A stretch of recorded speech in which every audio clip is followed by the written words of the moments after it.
Hindi lang yata 3 o 5 beses na may nangyayari sa kanila sa bawat pagtatagpo nila at wala silang gamit na proteksyon. Alam naman kasi niya sa kanyang katawan kung kailan siya safe.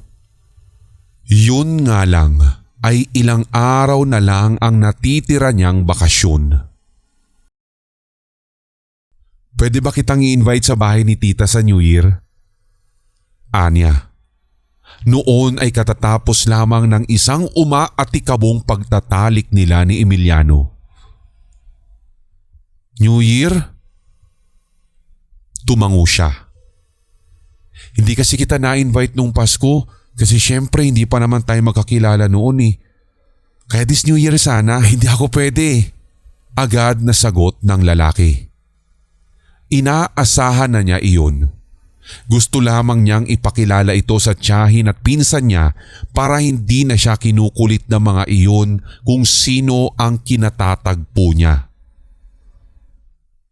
Ganun ba? Anya. Dahil ba sa pamilya mo? Ngumiti ito.